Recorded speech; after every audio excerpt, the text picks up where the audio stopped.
Welcome in to FFPC Insider Access, the final July show we're going to do for 2026. Hi, hello, and welcome. My name is Eric Balkman. You may know me from the Fantasy Football Players Championship, the High Stakes Fantasy Football Hour, the HSFF Hour Extra Reps, as well as the RotoViz High Stakes Lowdown. You can connect with me on X at Eric Balkman. Got a great show for you planned tonight. Why? Because we got a great guest making his debut on FFPC Insider Access. Is a guy you can follow on X and connect with him there, actually, as well, I should say. A guy who's doing some pretty cool stuff over at RotoViz right now. A lot of FFPC inspired stuff, which we always appreciate. He is a worker over at RotoViz.com at Jesse_Cohen_ on X. Please welcome Jesse Cohen. Jesse, good evening, sir. Good evening. Thanks so much for having me. Excited to have you on. Excited to be able to not only pick your brain on everything going around the NFL, but some of the stuff you're working on for RotoViz as well, which I've been following. Very cool stuff. On tonight's show, what we're going to be doing is going around the NFL with all the hits from training camp that have stuck out to me so far that I think are worth talking about from a high-stakes fantasy football perspective. The middle segment tonight will be Jesse telling us whether he's in or out on 10 different receivers. I think it's 10 different receivers on there that are somewhat polarizing among FFPC players so far this season. And then the final segment, we are going to introduce you, if you're not already familiar with, the RotoViz Dynasty Buy Score, why it matters for FFPC Dynasty Leagues, how you can take advantage of it. And we're actually going to give you some specific examples that you should be citing in your trade offers to either buy or sell based on what the RotoViz Dynasty Score tells us. So without further ado, let me also tell you that if you are looking to put any of the advice that we are going to be talking about on tonight's show to good use, the FFPC Big Gorilla is a great way to do it. We have 3 spots left in the 9 p.m. draft coming up in just under 2 hours. We also have drafts at 10, 11, and midnight tonight. $1 million grand prize. You are going to get a $50 discount on every third team you purchase there. And if you keep getting the 7 pick randomly assigned to you in consecutive drafts, you'll get free teams. They start off with best ball tournament squads valued at $125. 3 times in a row gets you a main event. 4 times in a row gets you a $10,000 high society team. And 5 times in a row gets you a jungle safari for $4,000 or $50,000, whichever you want to do. We had one player come within one draft of getting that jungle safari for $4,000 last year. So we'll see if it happens this year. We've given away a lot of main event teams, a lot of best ball teams as well. And this is just free teams you get when you're competing for $1 million in the FFPC Big Gorilla at myffpc.com. That's myffpc.com. Jesse, before we go around the NFL, tell us a little bit about how you got started in the industry, specifically with RotoViz. Yeah. Thanks, Eric. And it's awesome playing on FFPC, and it's so great to be here. I started writing for RotoViz about this time last year. As you're familiar, there's like so many cool tools on that site, and I was sort of just poking through one, and I'm like, oh, I have a hunch, and then you test the hunch and you have some results. And I said, well, why don't I just write an article and send it in and see what happens? And then I worked with Blair Andrews for the next month and a half, say, and he helped me sharpen the focus and what have you, and just sort of went from there. So started with that piece, which I think we'll talk about a little bit today, because I've actually just refreshed the analysis, did a dynasty piece throughout the year, and then since then I've actually been developing some tools for RotoViz. The suite of tools that we have is incredible. I think on the dynasty side actually is where I saw a bit of room to sort of bring things into the next into the next generation. So we've got now like this awesome trade calculator, this new league report tool that you can sort of put in your FFPC league ID, and some other sites as well that we've enabled. But you can put in your FFPC ID and get this whole league report, different ways of looking at both what RotoViz would say in terms of where the players should be ranked and tiered, and also what the FFPC ADP data says. So you sort of get both of those pieces, and you're able to arbitrage those data points in a bunch of cool ways. So yeah, it's been a great year, and getting opportunities to be on RotoViz Radio a little bit, and now here with you, happy as a clam. Yeah, there you go. Well, we're happy as clams to have you for sure. By the way, Blair Andrews is going to make his return to this show, I think a month from today. So about 4 weeks from today, he's going to be co-hosting with me as well. So glad to get the visitors on anytime we can get some RotoViz people on. I always think it makes for a great show. Let's lead things off, and we'll go down to South Beach, Jesse, to kick things off tonight. Cameron Wolf had this report for NFL.com. Devon Achane said that Bobby Slowik, who is the new offensive coordinator for Miami, is going to be, or at least wants to be, run heavy in 2026. Probably pretty obviously he should be. Miami wants to shorten games. When you shorten games, you are in games against better opponents than you, and you don't give your opponent the opportunity to run away. Whether they can do that efficiently enough to be in some 17-14, some 16-13 games this year, that remains to be seen. Color me skeptical, quite frankly. Even with my guy Malik Willis under center, I don't really know if they're going to be able to do this. And I think that's the key to try to get Devon Achane right in drafts right now, Jesse. 4 years, $68 million extension is what he signed this past offseason. Achane says his goal is to lead the league in rushing. He was 5th last year, for what it's worth, so he wasn't that far off from leading it. Well over 1,300 rushing yards. He was first in the NFL in yards per carry with 5.7. However, he will not have Tyreek Hill. He will not have Jalen Waddle opening things up downfield for him like he did last year. The weapons on the outside are probably not going to have to be heavily accounted for by opposing defensive coordinators, and Achane's probably going to see more attention than he's ever seen before in the Dolphins offense this year. What makes Achane so polarizing is how good he can be when he's running hot. The question is, how much is he going to run hot this year? FFPC Big Gorilla Drafters, according to FantasyMojo.com, Darren Armani, the godfather of the pros versus Joes. Anytime we cite ADP on this show, it's through his website, FantasyMojo.com, at FantasyMojo on the X. If you're playing FFPC, get a sub to Fantasy Mojo. It is worth it. Jesse, we see Devon Achane slipping in drafts right now. He is down to running back 11 at the 206 in Big Gorilla drafts over the last 3 days. That is behind Walker. It is behind Barkley. It is behind Chase Brown. It is behind Omari and Hampton as well. It wasn't too long ago that Achane was going in the first round of drafts, and now he has lost a half round of ground to these other guys. Do you view him as a nice little buy there, or is the surrounding sort of like weapons and situation that's going on with the Dolphins right now enough for you to say, I'll pass on Achane there and I'll get Henry or AJ Brown or Drake London or Loveland or any of these other guys going after him? Getting Achane right this year, my friend, is going to be paramount, I should say, to making sure that you have a great fantasy football season. Well said, right? I mean, he's just so good. And I think that's one of the very small pieces I'd underline in what you said. Like, he is, I think people underrate his talent, because he was a 3rd round draft pick and he's a bit smaller. I mean, you listen to the way Mike McDaniel, who he's also losing this year, the way he talks about him as a scheme transcendent player. I think that is lost a little bit in his discussion. But I mean, look, all those environmental contextual factors that you discussed are super real. I think one of the things that made Achane's prospect profile so interesting was the way that he really grounded out that last year at A&M with a terrible line and a terrible environment. And he only, I can't remember exactly his yards per carry, but it wasn't college impressive, right? But he just did it and he stuck his nose in. I like him at that RB11 price. He's too talented. I don't know if I'm passing on Loveland in FFPC tight end premium for him, but with his talent, I'm taking him there. But yeah, I'm interpreting this news the same way as you. They want to be run heavy. No shit. I mean, they're going to run the single wing out there, I expect.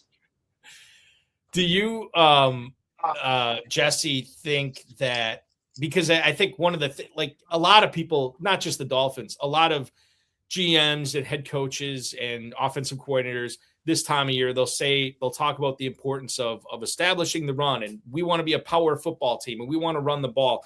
And yet when so to speak, when the real bullets start flying out there, a lot of times that's abandoned. I'm sure Arizona wanted to run the ball last year. They never had a shot because their defense was so bad that they were constantly down by double digits early in first quarters, seemingly every game.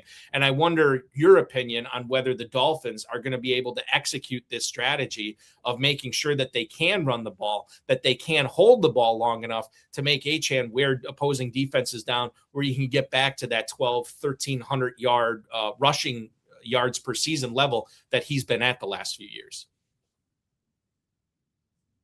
I think color me skeptical also. They're not going to be able to do it against a lot of teams, but I think they'll be able to do it against some teams. And when they have to throw, who is their wide receiver one? We don't know. Oh, no, I'm saying it's Devon Achane. You're saying he is right. Like he is by far. I see what you did there. Nice. Yes, absolutely. How many catches do you think he ends up with this year? And before I ask you that, I should bring this up as to like give you something to compare it to. So over the course of Achane's career, and the other thing we need to keep in mind with catches this year is Malik Willis is a running quarterback. Sometimes we don't see a whole lot of dump offs done. Over the course of Achane's 3-year career now, he has gone with 27, 78, and 67 catches last year. What do you think that number ends up being after the 2026 season, Jesse? Say 45, 50. It'll depend on how those game scripts go, to your point, right? Like I think if he succeeds, it could be through a rushing path or it could be through a receiving path. If they do have to throw more, as you're saying, and they just say, look, even if we're throwing the ball, whose hands do we want to get it in? And then there's a million reasons it could fall apart and disintegrate, right? Yeah. But I think he does, if you're thinking about making picks with some optionality, I think he does have that. So it'll be plus or minus of 50. It won't be 50, but it'll be on one side, and hopefully the rushing. Anyways. The FFPC ADP for Devon Achane in the main event, where you're ponying up $2,200, unless you're getting the multiple team discount of $600, which is great if you're playing in the FFPC main event. Viewers, remember, after your first team, you're getting $600 off each additional team, and you can compete for $1 million. Live drafts, slow drafts going on right now at myffpc.com. In fact, I think we have an FFPC main event draft tonight.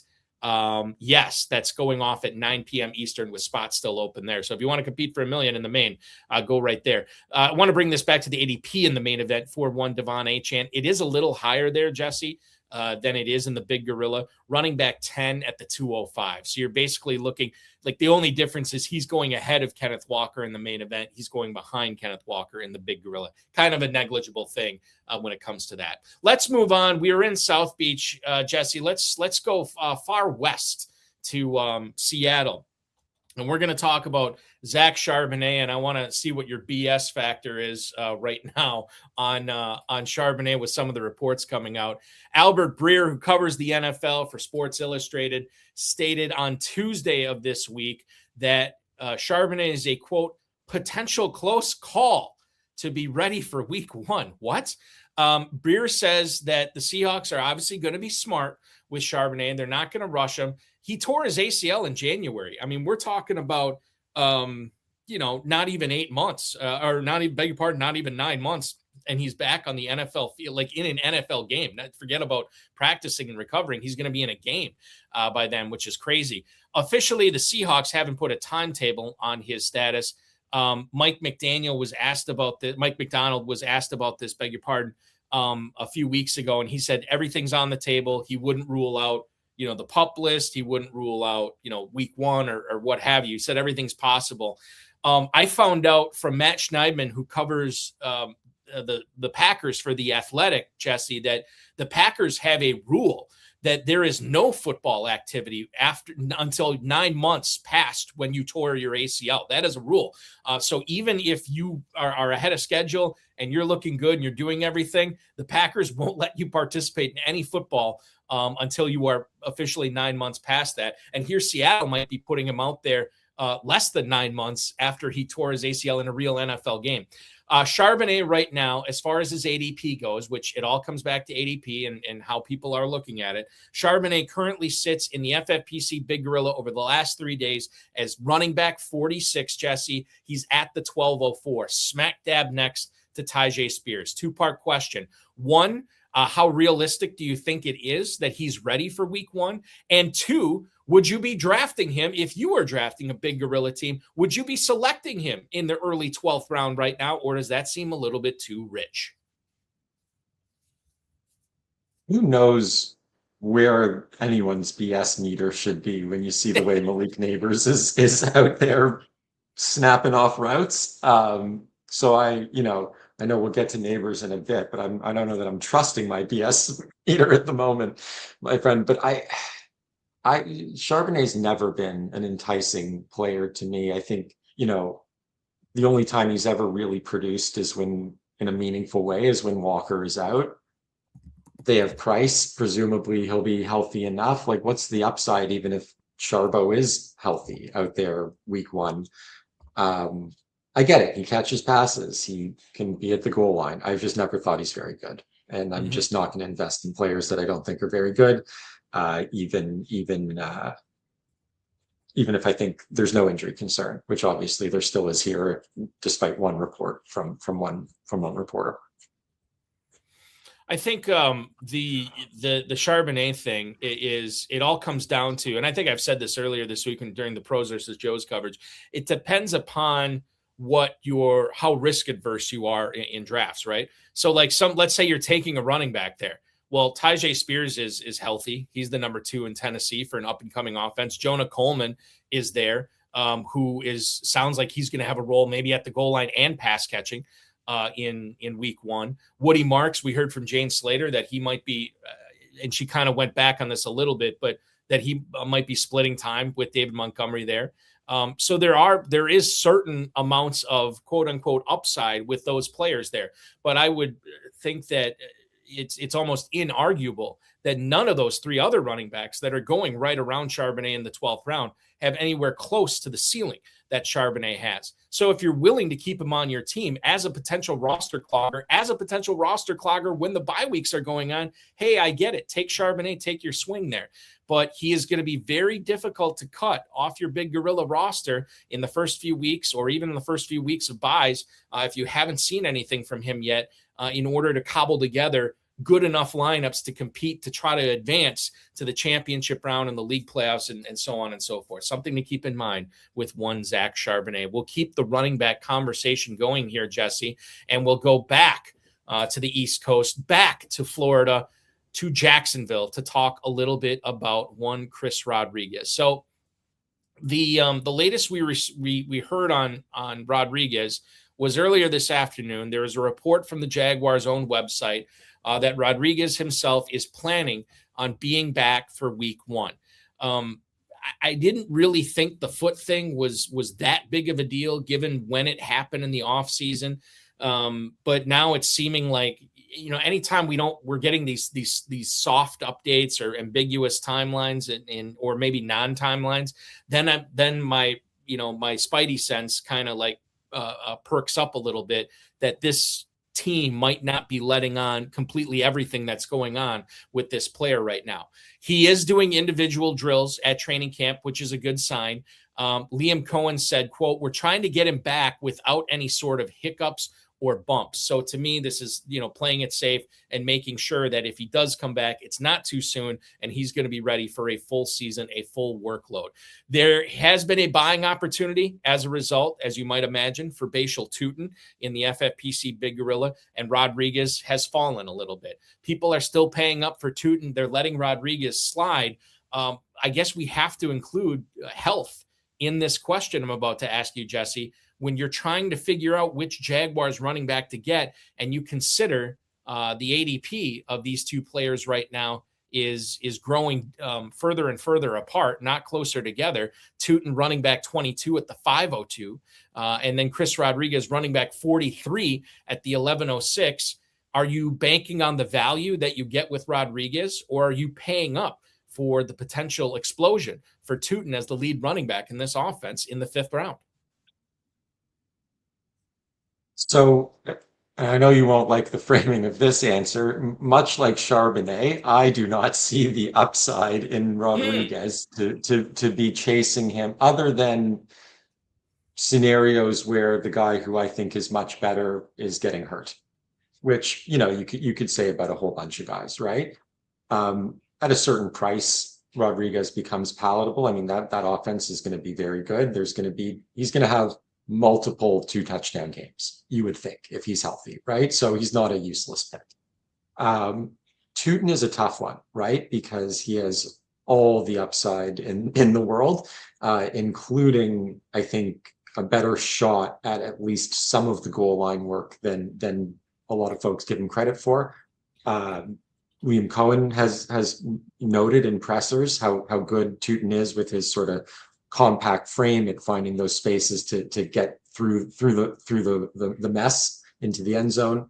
I also did an analysis for RotoViz where I took in our advanced stats explorer, we have the rate at which you get hit at or behind the line of scrimmage, I should say, and the rate at which you are stuffed.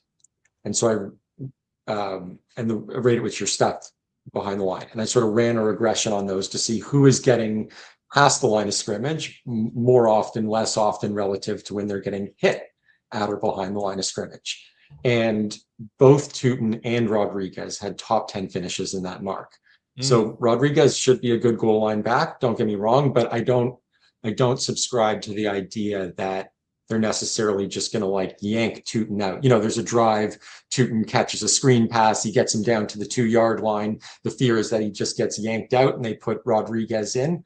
I don't know that that's the case, right? So if you start to shift a bit of the touchdown equity towards Tootin, leaving more with Rodriguez, plus the pass catching upside. I mean, you think about at RotoViz, we talk about expected points, fantasy points over expectation.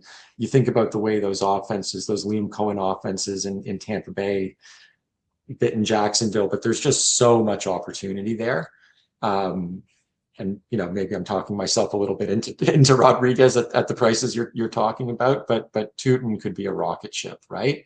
I think if you're doing one draft, it's hard, you know, one main event draft, he might be a hard click because, you know, Rodriguez could also just be the guy. He could be Alfred Morris. I just don't think the NFL is at a place where a guy like Liam Cohen wants an Alfred Morris as his main guy. So I'll be taking my shots on Tootin, recognizing that there's a ton of risk there. I think the great thing about Tootin is maybe drafting him right now isn't the sharp play, right? If you look at the FFPC Big Gorilla ADP, and I'm citing from the last 3 days, I think I said that earlier, but he is going in the Montgomery, Judkins, Swift, Henderson area, right? Right now, he is on the upswing because Rodriguez isn't doing everything. He's recovering from this foot surgery. The concern I have, I guess it's not a concern. I think what you should be doing, if you like Tootin, don't draft him right now. Wait till Rodriguez gets out there. Wait till Rodriguez is practicing in team drills, not just individual stuff, and he's getting into preseason games.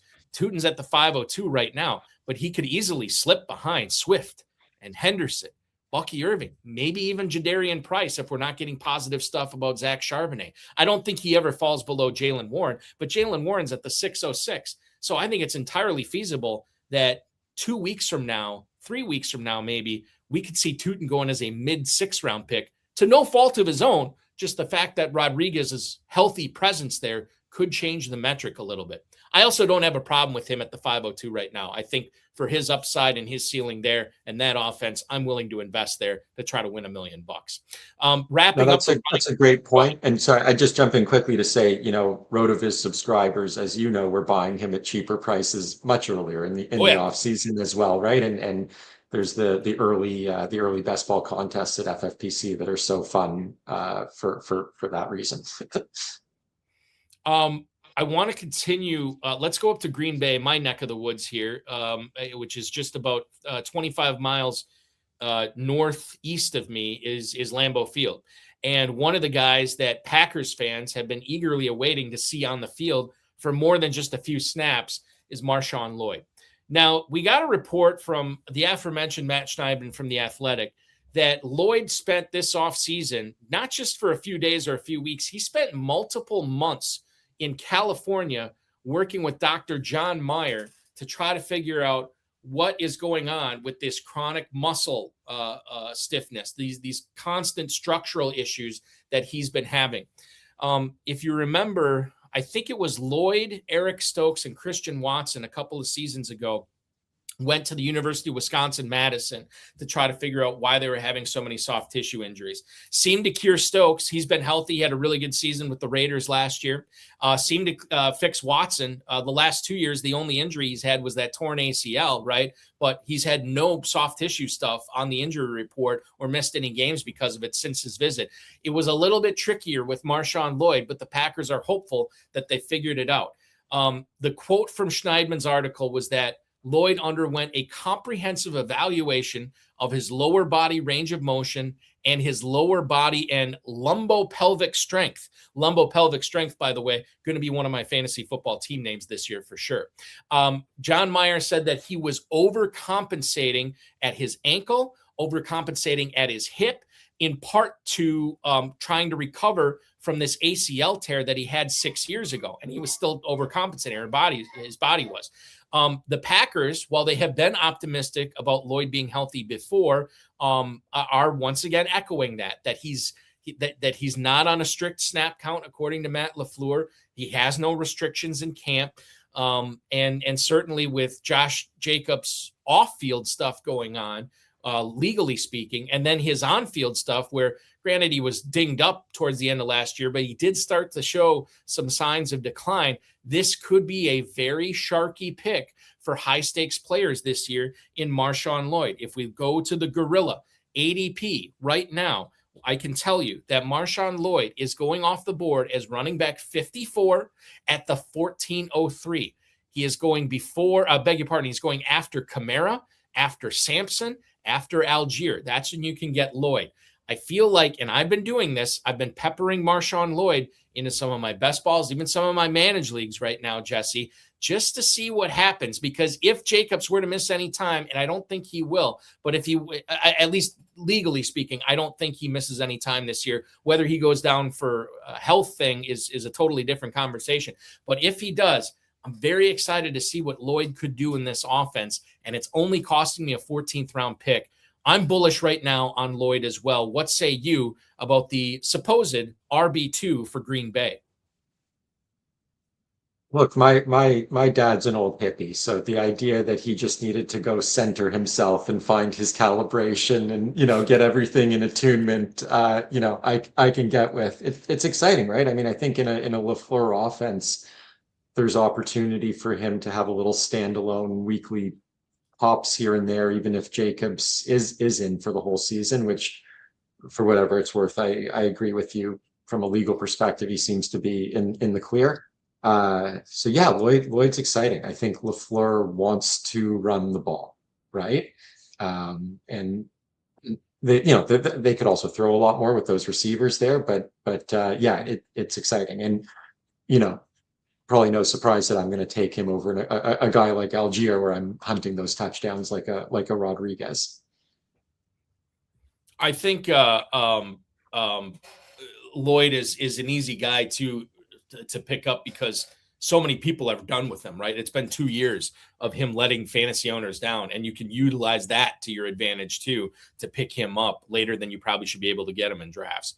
And the other thing too that's exciting is what happens next year. What happens if Lloyd makes it through this season healthy? Packers basically owe Josh Jacobs no new money after this deal. Maybe Lloyd, as far as dynasty speaking, maybe he's the starting running back, or at least the 1A for the Packers next year. Could be very, very interesting, and it will be an important season for one MarShawn Lloyd. Nick Wagoner, who is the NFL Nation reporter for the San Francisco 49ers for the Four Letter Network, reported that Jordan James broke his rib in Monday's practice, and he's going to miss some time. Now, seemingly, the reports are kind of nebulous over minicamp and OTAs about who the backup running back was to Christian McCaffrey. Why do we care about this? Because there's a lot of people watching this that are skeptical on McCaffrey making it through the season. And if you don't want to be in the McCaffrey business, you definitely want to be in the 49ers backup running back business. So we have to kind of figure this out. I think reports leading up to training camp seem to indicate that James had the advantage over Kalen Black, but now it seems like Black is going to be the backup to start the season while Jordan James recovers. Are you drafting Jordan James, or excuse me, are you drafting Kalen Black as such, Jesse? And I guess the way you answer this question, you're going to tell me what you think about McCaffrey this season as well. It has not gone good for him in the previous years where he had 400 plus touches the year after. And if history, keeps repeating itself, it could be a big year, or at least a big window, maybe a couple of times for one Kalen Black or one Jordan James. They're both worth sprinkling in, right? For exactly that reason into your portfolio. I don't take much from the fact that James was running ahead of him in those early, mini camp days when Black is just starting to learn a new scheme. But so far, I'm a Niners fan. So far, the reports out of Black have been good. Like, he's absolutely, despite his terrible analytical profile, from the things that we look at over at RotoViz, he is absolutely worth sprinkling in, as is James. I don't know if you saw the play where it's suspected that James broke his rib. It's a funny way that you framed it, because it looked like he had his rib broken when Frank Warner just went in for one of those ball punches and missed. And anyways, the Niners fan, it's great to have Fred Warner back on the field. It's almost like Steve Smith, like you'll take you're just glad it's a rib and not an eye socket. But both those guys are both exciting, and of course, as a Niners fan and as a fan of fantasy in general, when McCaffrey is out there doing his thing, it's exciting. So hopefully they're both wasted picks, but are they both worth sprinkling in? Of course. Yeah, for sure. I want to put a pin in the rusher conversation here. Let's get to the wideouts here tonight, Jesse, and we'll go to Andrew Callahan's report in the Boston Herald that I think was published yesterday, or maybe it might have been Tuesday actually. But he said that A.J. Brown's been struggling downfield catching passes from Drake May, and it's been noteworthy so far in training camp. I think this is always the caution I have. We have seen it work out before where stud wide receivers go to a new team and they don't miss a beat, right? But we've also seen some of them struggle. Anytime you're moving to a new offense, catching passes from a new quarterback, running different plays from a new OC, playing for a different head coach, operating in a different offense, it's a lot of transition. And maybe that's all this is the ugly, bumpy part with A.J. Brown transitioning. I know J.J. Zacharyson was saying that he was actually excited about this report that Brown is struggling downfield with May because he's running crossing patterns. He's getting to the middle of the field, something he really wasn't doing in Kevin Patullo's offense in Philly. And because this is, supposedly bad news for Brown, that's also going to depress his price. And this opens up another buying opportunity for anybody who wanted to get A.J. Brown at a discount. This is probably an opportunity to do so as well, especially when you consider that Drake May has been showing out with Kayshon Boutte in camp quite a bit, and that Boutte has looked the most impressive wide receiver for the Patriots thus far. I feel like I was behind the eight ball a little bit. I didn't have enough A.J. Brown. I've been drafting him more lately.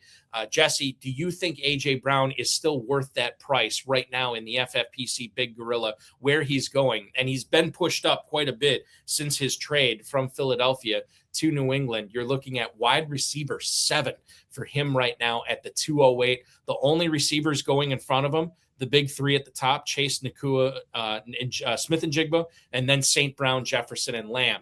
A.J. Brown is the next guy up at the 208. I'm still buying at that price despite this report. Your thoughts on not only this report, but A.J. Brown in that Patriots offense in general this year?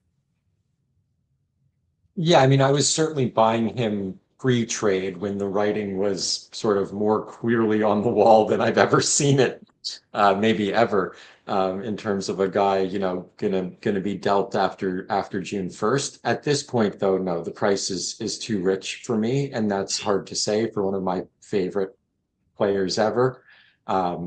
Guys, you know, made me a lot of money in fantasy over the years, but no, this is extremely bad timing of this report. For me and my buddy Joe, who own a bunch of FFPC dynasty leagues together, where we've been trying to shop.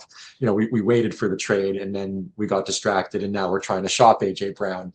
And this news is bad. No, I think the factors that you mentioned in terms of the age, the switching teams. I mean, he was still efficient enough in terms of the metrics that we look at RotoViz last year to say that he's not washed. You know, people, oh, he's washed out there, but certainly a big decline in those metrics over what his baseline has been for the last, you know, really since he's been in the league.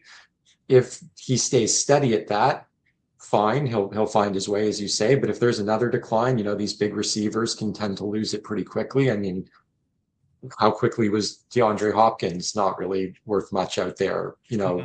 Unfortunately, like there is that risk, and there seems to be enough weapons in that offense that it's not, maybe not a lock that he's just going to be one of those 170, 180 target guys like you might have thought when, you know, when he was initially traded. So no, I'm out at that price. Maybe just confirmation bias when I see this report. But yeah.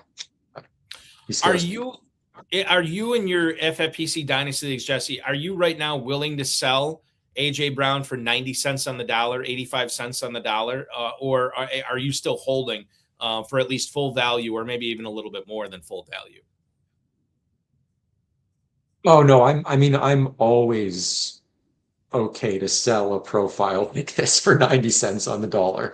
And that's, you know, that's a whole other discussion that we can have another time. But no, I think with AJ, it's, you know, would I go to 75?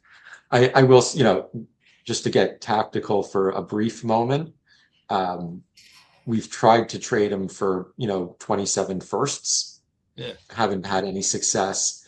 I think now we're going to try things like, you know, Jameson Williams in a second. Xavier Worthy in a second and a third. Can we pull something like that off? I think most people would call that 80 cents on the dollar. And we haven't offered it yet. So, you know, maybe my partner will talk me out of it, but no, I am sort of at least turning my mind to deal structures like that. What is it about his profile that makes you want to unload him? Is it the age? Is it the knees?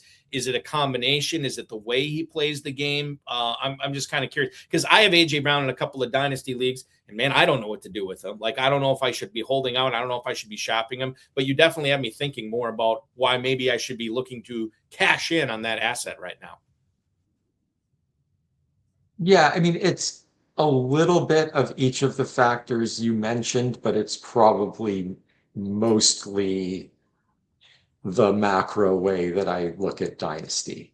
And, you know, if a guy if a receiver of that age with a real season of real declining efficiency on the books, and I know there are contextual factors, but there's also the knees, etc. You know, if I can cash out, I'm just looking at it as, you know, if I do that 100 times, I'm coming out ahead 60 out of 100, and the other 40, you know, how much am I losing?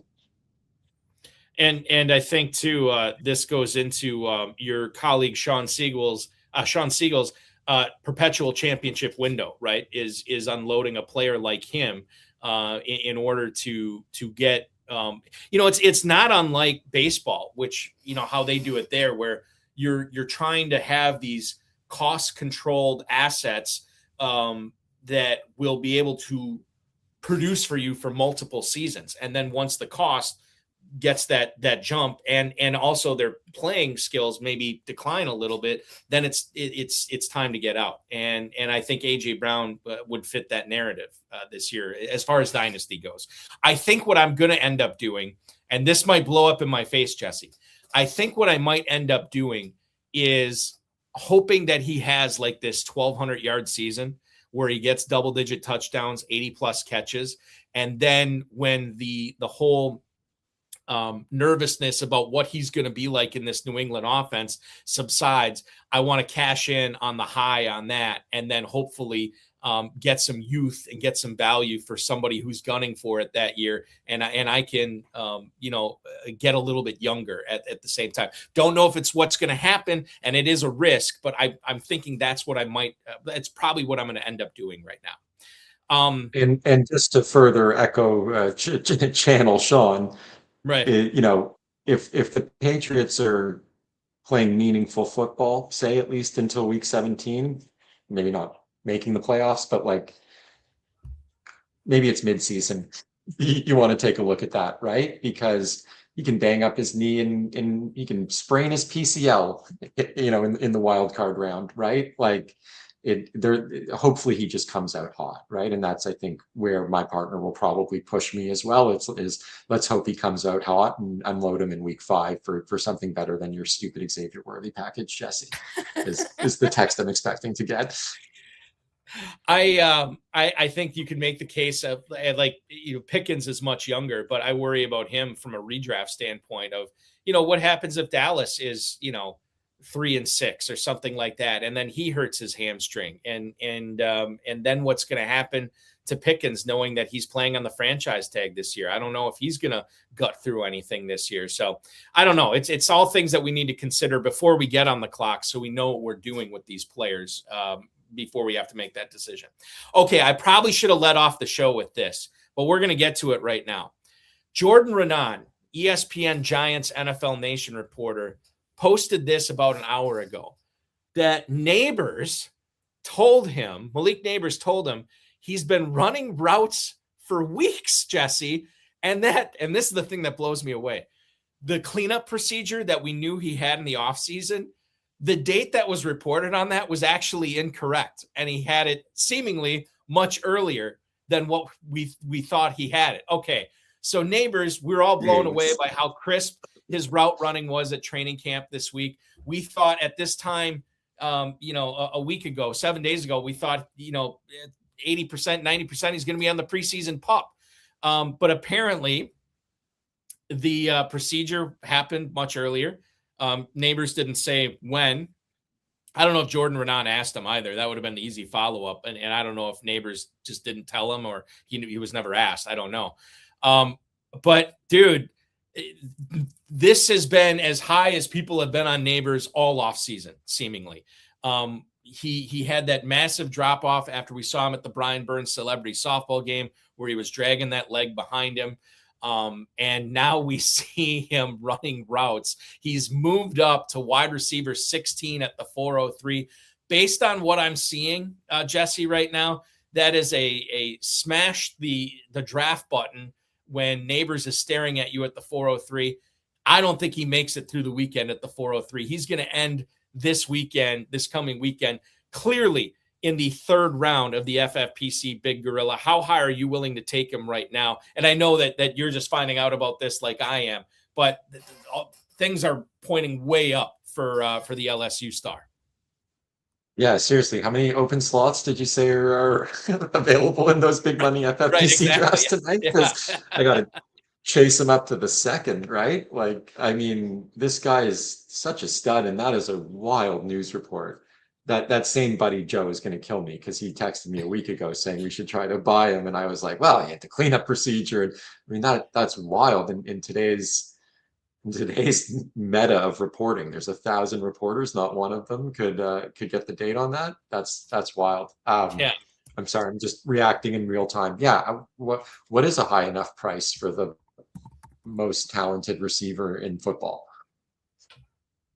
Well, and I'll tell you this right now, Jesse. We got Cole Bader and YouTube right now telling us that they had the first pick in their draft in 1 hour. They got the first pick, and they want to know if they should take Malik Nabers at the 301. I'm fine with it at this point. I think that that the 301 is aggressive, but ain't no way Nabers is making it back to you at the 412. And it'll obviously depend what other receivers are around Nabers at that point. I think about guys like Rice or Collins or Pickens. I think if you're a believer in Nabers, now's the time to get him, because by the time, if this keeps going this direction, Jesse, by the time we're at Planet Hollywood in Las Vegas for the FFPC live events, dude will clearly be in the second round. If he has been, you said he has been running routes for weeks. That's what Malik Nabers told Jordan Renan, that he's been running routes for weeks. Yes. So, I mean, what are we talking about? Like, yes, absolutely. The 301 for sure. Easy. And we could see he could come full circle on this, right? Nabers back in January it was like a back end of the first round. It was like Lamb and Jefferson and Nabers, like right around that 109 to 112 area, right? And now Nabers has fallen into the fourth round over the course of the offseason. And now by the time we get to September, he could be back in the first round for all I know. It all depends upon what we're seeing from him in training camp going forward. And if this drumbeat continues, we will be very excited to see what Nabers can do week 1 of the season. Lee Snyder, who actually did extra reps with me last Friday, that show, he said he just got Nabers in a best ball draft earlier today at the 405. And Lee, enjoy it, because I don't think that's going to last very much longer. We'll see what happens when everybody gets this Nabers news. FFPC Big Gorilla Leagues tonight, I think are going to be interesting to watch. The ADP there. FFPC best ball tournaments, clearly Nabers is much more intriguing there, and you can draft in the FFPC best ball tournament tonight. Right now, actually, we have live drafts. We have slow drafts filling up as well. $400,000 is the grand prize there this year. Last year was only $300K. We upped that to $400K this year. And the best ball tournament has been very popular. A lot of those drafts filling up, sit and goes we have available. If you want to sign up for that, you won't be waiting long. Just $125 to enter at myffpc.com. That's myffpc.com. Another receiver who had an offseason procedure that maybe it's not going as well for him right now is Alec Pierce, a guy that the Colts gave a big money deal to this offseason, potentially to be their number one, or maybe just continue doing what he's been doing, which has been leading the league in yards per catch. Chris Ballard, the Colts GM, said on Tuesday, Jesse, that Alec Pierce is 1 week or 2 weeks from returning to practice. Right away when training camp started, he got placed on the PUP, but he can be taken off at any time. You would like to think that more reps means more good things early on for Pierce and Daniel Jones this season, but certainly after giving him all this money, they don't want to rush him into it. I think he's still a nice buy right now in the FFPC Big Gorilla. You look at where people are taking him, and I would think that they'd be going crazy with the money and the fact that Pittman's gone, but he's sliding to the late 7th round right now. He's wide receiver 35. I still want to be in the Alec Pierce business as it stands right now. Once he returns to the field, that ADP could go up, but I definitely like him better than Metcalf. I like him better than Pittman. I like him better than Brian Thomas, who are all going in that same area there. I'm in the Alec Pierce business this year. Are you? I'm certainly not dissuaded by this news. I mean, to your point about reps, I mean, the guy can put up 20 yards per catch, with anyone at QB, it seems. So, yeah, if you believe in him, I wouldn't be dissuaded by this news. And in a best ball format, absolutely, I'm taking him over all those guys you just mentioned. Do you have any feelings on? And I don't think we have it on the. No, I had him. I had Josh Downs on the in or out segment in the middle one, but I took him off. How do you think Josh Downs and Tyler Warren figure into the Colts passing game without Pittman this year? Because I feel like if Pierce, is sort of playing a similar role, then a lot of these underneath targets that Pittman ran, that should be good for Downs. That should be good for Warren. These guys should be collecting on those targets. Have you made either one of those guys a priority in drafting so far in 2026?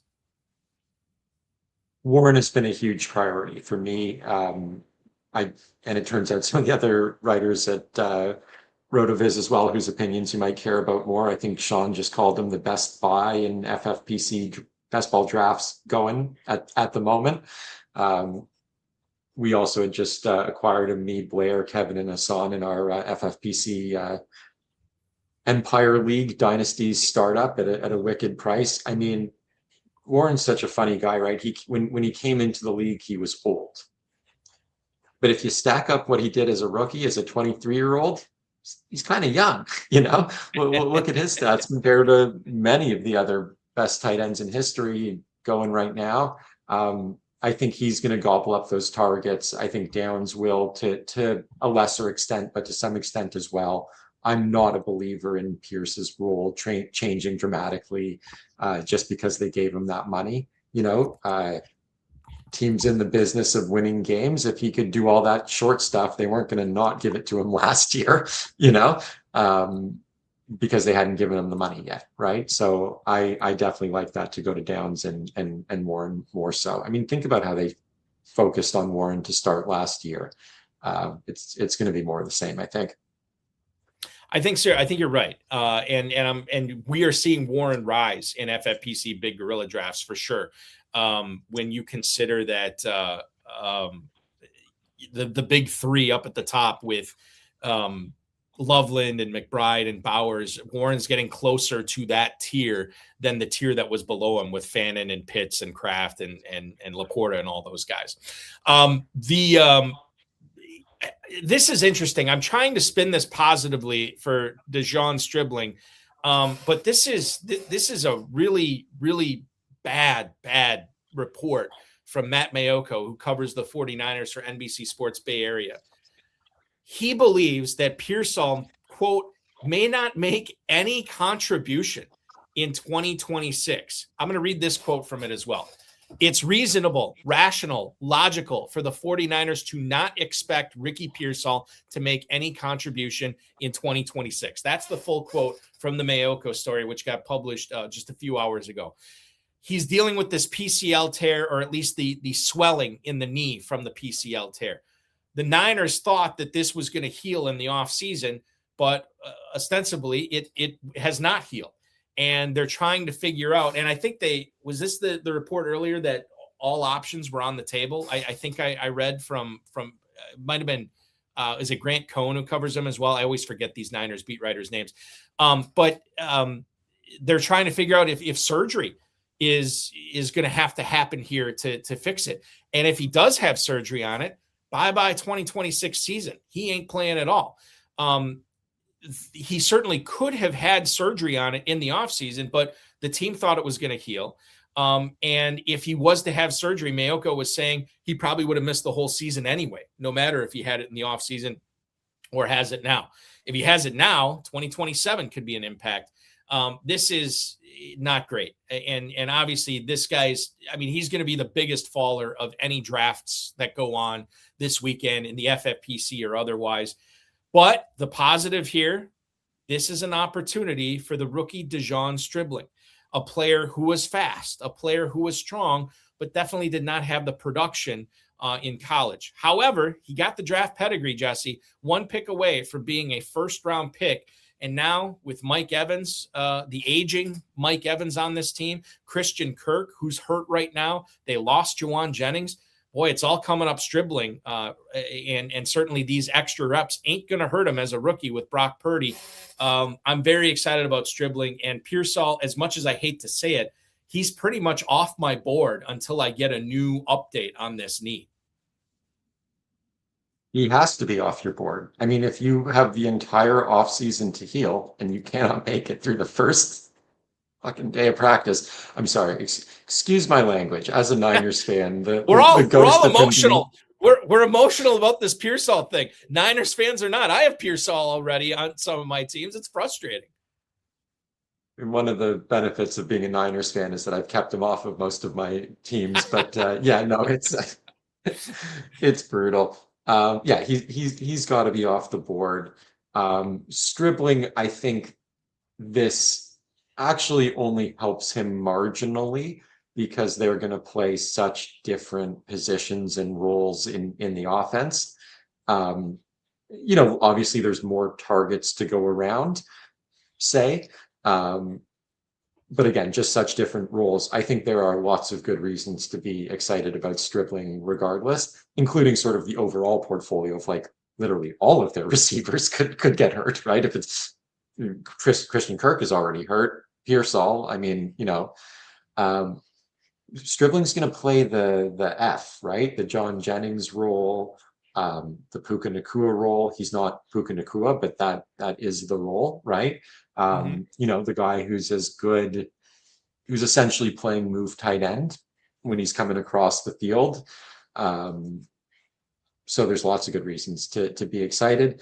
I don't know that the 49ers offensive environment crumbling around him though is actually in his favor, because like he needs those guys to open up the field for him, and then Shanahan just does that voodoo shit and he loops him across the field and he catches it in stride and he's running 30 yards downfield. Like, so I don't know about this news in particular, but he is a guy who again, as a Niners fan, you're like, is this is this Ricky over Ladd? Is taking him over Denzel Boston the same thing over again? Like, probably, yes.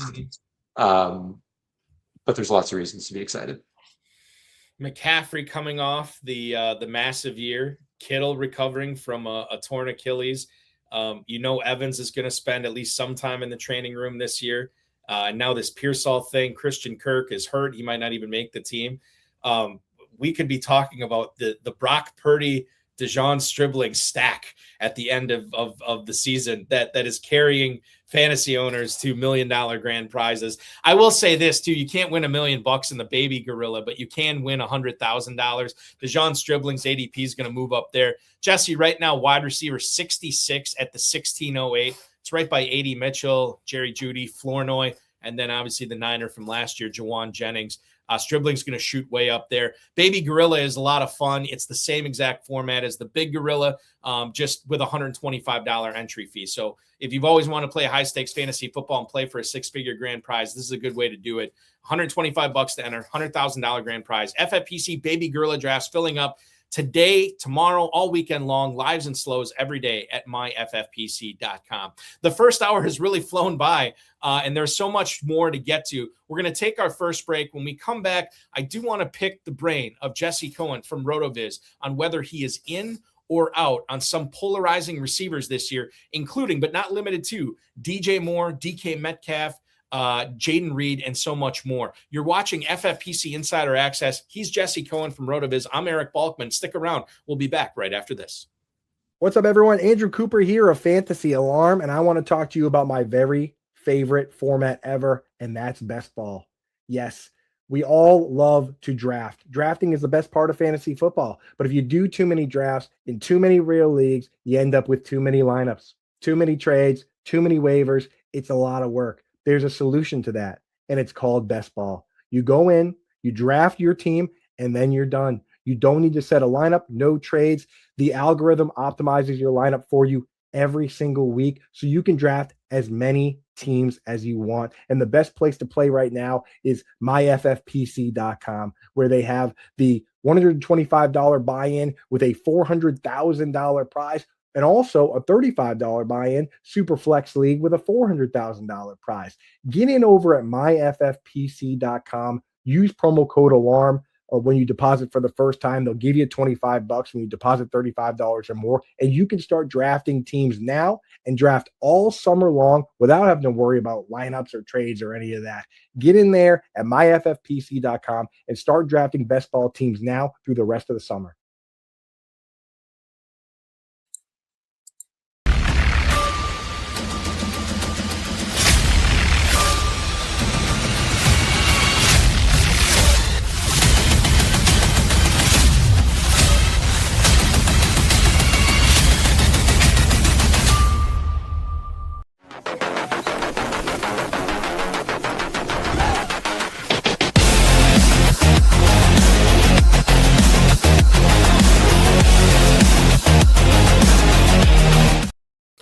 You saw a lot of ads there for a lot of the stuff we have going on at the FFPC this year. One of the things I think we're most proud of is having the largest Superflex best ball tournament of its kind in the industry. A $100,000 grand prize is at stake, $35 to enter. If you believe that quarterbacks are not being treated properly in your regular start 1 QB leagues, then check out the FFPC Superflex best ball tournament, where we welcome quarterbacks, we embrace quarterbacks, and we push them up the board.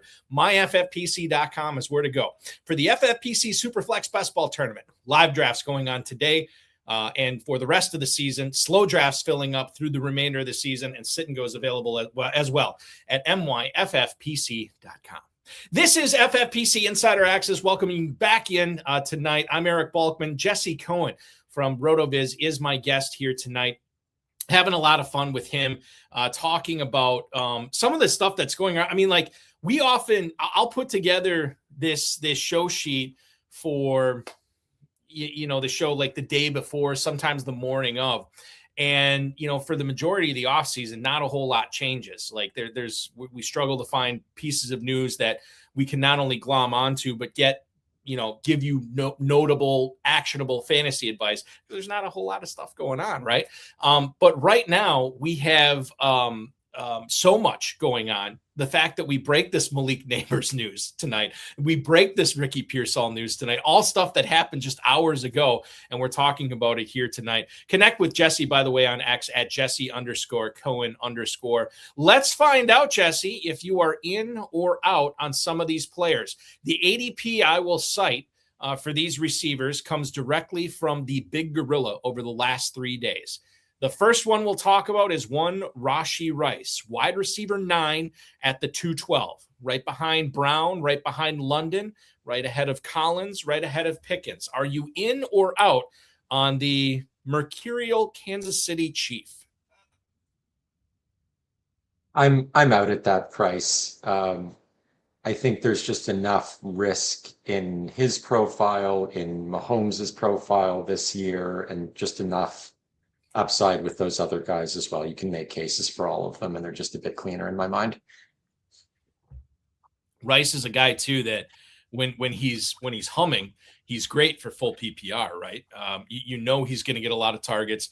He may not, ever get that ADOT up there or that yards per catch up there, but that he's going to be a significant player in your leagues, each and every week, a consistent guy. He's also consistently unpredictable with what he does off the field. And I think that's a concern as well. I think when you are sitting there at the 212 and you're thinking about Rice, I'd probably rather have Collins. I'd probably rather have Pickens. Probably rather have Devonta Smith as well. And I'm not there yet, but I think you can make a case for Chris Olave or Emeka Egbuka over him as well.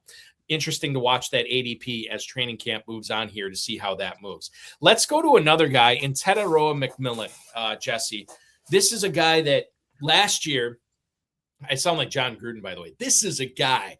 Last year, McMillan was awesome as a rookie in an offense that really didn't set the world on fire. And I don't know if there's any Bryce Young truthers out there. I don't even know if Bryce Young's mom is still wanting to have him have his starting gig in Carolina. Her baby is train wrecking the value of Tetairoa McMillan, Xavier Leggett, and Jalen Coker. So when you consider that people are drafting McMillan all the way up right now as wide receiver 21, I guess he's fallen a little bit at that 408. It gives me a little bit of pause there because I just don't think the ceiling is necessarily all that high when you can get Jalen Waddle, who should have a massive season in Denver, Terry McLaurin, who should get a lot more targets in Washington with David Blau as the OC this year and Jaden Daniels having his revenge tour. T. Higgins is another guy that goes right there. Luther Burden is obviously picking up a lot of steam. So I think that with McMillan, the thing that he lacks compared to some of those other guys is a high ceiling. I wonder how close he was to his ceiling last year, as weird as it is to say, because it was his rookie year. But Jesse, I'll ask you, are you in or out on Tetairoa McMillan as wide receiver 21 at the 408? I am super in on Ted McMillan at that price. I mean, he sits at the intersection of a couple interesting trends, macro, long-term football trends, right? One is we do seem to be in an era where quarterback play can drag down, even a Justin Jefferson in a given year, maybe more so than 10, 20 years ago. But then the other trend is just guys with his pedigree after they have rookie seasons like he just did. I mean, he just steps on that field and he's just wildly better than all of those guys you just mentioned. And I love a lot of those guys. Luther Burden, I mean, phenomenal. But look at their rookie season production, look at the arc that they are on. I get the risk with Tet. I think I actually prefer him in a best ball format because one of the things about Bryce is he is a bit hot and cold. He has those 125-yard games, but then he does turn it on. So, if you told me he's wide receiver 11, which is probably what his pedigree, which I think was and is and remains underrated, and his rookie season, that should be wide receiver 11. At that point, I'm scared about Bryce. At wide receiver 21, I'll take those boom weeks. And he's a stud. He is a stud for sure. And I wish I had more of him in Dynasty. But because, Jesse, I'm such an awesome Dynasty player, I didn't have enough picks up at the top of the draft in order to select him a couple of years ago.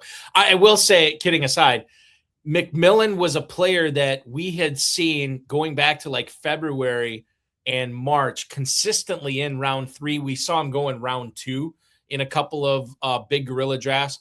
But since then, I think he has leveled off. For the majority of May, he was in round 4, maybe round 3 and round 4, the month of May. And then the month of June, almost always in round 5. Same thing with July, almost always in round 5. Has slipped to the 6th round in a few spots. So I guess maybe I'm more comfortable taking him there rather than as high as he was going before. To your point, wide receiver 11, no. Wide receiver 21, probably yes. All right, we move on to DJ Moore, who is on a new team this year. He moves on from the Bears to the Bills, a player that I think was a prisoner of the Ben Johnson non-Jazz offense. It was very militant. Be here at this spot at this time exactly every single time, right? Whereas you go to Buffalo, you have Joe Brady and Josh Allen, and it's very like your dad was probably a big fan of this Bills offense, just laid back. Hey, man, just do whatever you want. Find an open spot on the field. I'll find you. I'll get it to you no matter where you are. Josh Allen thrives on that, and I think DJ Moore thrives on that as well, right? Where you can have this kind of crazy make it up as you go along. You just got to develop that chemistry. I know a lot of high stakes players are predicting a big year for Dalton Kincaid. Obviously, Khalil Shakir is going to factor in to this Bills offense as well. But when you're on the clock and you're in the middle of the 5th round and you're seeing DJ Moore, you're seeing Burden, Mike Evans, Devontae Adams, Christian Watson, DJ Moore is the wide receiver 24. He's going at the 505. How often are you clicking on Moore there? Are you in or out on him this year, Jesse? Clicking often. I mean, Burden is the only name you mentioned that to me is even in the discussion with them. I think you're absolutely right. He was a victim of that offense in certain ways. He was also a chief victim of Caleb Williams' inaccuracy. One of the analyses I do at RotoViz is, at least the way it's going to look this year, is I take the catchable target percentage that a player has during the year. I regress it by ADOT, so that it's, in theory, ADOT agnostic, and sort of look at who got screwed the most. And DJ is, high up on that list. So, even the targets he was getting weren't of a great quality. The Bills just so badly want fetch to happen. and they're going to make it happen. And to your point, Josh is going to find him, and it's going to be a good click. Yeah, we have the militant camp counselor in Ben Johnson's offense, and then we have the kind of young, hip camp counselor in Joe Brady or Josh Allen, whatever you want to call it. That's just kind of do what you want. Just have fun out there. And I think that's just that's the type of players that you want to buy into, guys that are having fun. And certainly having the best quarterback in the league, or at least in fantasy, is not going to hurt DJ Moore this year as well. All right, this one's a little bit more complicated in Marvin Harrison. I go back to Dynasty, where we had such a loaded draft class that year. There was Harrison and Nabers and Brian Thomas and all these other stud receivers, not to mention the running backs in that class. And anybody who was in a rookie draft picking first overall, second overall, certainly they were looking hard and long at Marvin Harrison and probably clicking on him quite a bit. Fast forward to this year, you look at the dynasty startups we have going on at, excuse me, at myffpc.com right now. Over the last 30 days in the ADP of dynasty startups, Marvin Harrison is not where you'd expect a player to be who was the number one overall pick, de facto number one overall pick in his dynasty year. He is wide receiver 25 at the 504 in dynasty right now. And by the way, you could play dynasty startups at myffpc.com. They start at $100. They go up to 5,000. Jesse Cohen plays in an Empire Dynasty League. I'll mention that in a little bit and talk about those. But Dynasty is fantastic because you can play fantasy football year round. MyFFPC.com is where to go. 2,200 leagues. Not a single one has ever folded. Sign up now at MyFFPC.com. I just mentioned wide receiver 25 at the 504 in Dynasty. But if we look at his big gorilla redraft ADP right now, we see Marvin Harrison falling to wide receiver 31 at the 610. Speaking of Brian Thomas, he's going in that range. So is Parker Washington. So is Jordan Tyson. Are you in or out on Marvin Harrison, a guy who's already been dealing with cramps and other random injuries in training camp? I think we all saw the video of him just dropping a very easy pass over the middle. I don't know. It's probably giving heart palpitations for people who think he's turned a corner or hoping he's turned the corner this year. The more things change, the more they stay the same sometimes, Jesse. How do you feel about Marvin Harrison in 26? Yeah, and you got to hate the fact that he put on weight again this offseason. There is a world where LaFleur runs a ton of 13. I tend to think that the discussion about 12 and 13 personnel is quite a bit overstated, and most of the teams that try it, like the Dolphins run game, just aren't actually going to be able to do it efficiently enough to stay in those formations. But I think the Cardinals will play more 12 and 13 than people expect. And there's a world where, for every one of those drops that Marvin has, he's wide open in the middle of the field, which is a great place for him to be, and especially, as the only receiver on the field. Just, gosh, it seems like there's a real risk Michael Wilson is in that spot by week 8, right? And that is not a risk. It's not a profile that I'm looking at in that range. And from a dynasty, in the basketball perspective, and from a dynasty perspective, as we'll talk in a little bit, I think dynasty players should be looking at best ball ADP and sort of, calibrating, arbitraging that against their dynasty ranks and taking that as a bit of a signal. And the fact that he is going, I appreciate completely different markets, but 6 picks later in best ball is another sign to me that, to be cautious. Zaogao3 on YouTube right now. Sean, if you want to throw that up on the screen, they want to know if Carnell Tate is the next Marvin Harrison for the NFL. And I bring this up because in FFPC Big Gorilla drafts, Marvin Harrison's wide receiver 31. Wide receiver 30 is Carnell Tate. And I'll just make the obvious comparisons here. Both Ohio State receivers, both first-round picks, both highly sought after in dynasty rookie drafts. I do think they're different types of receivers.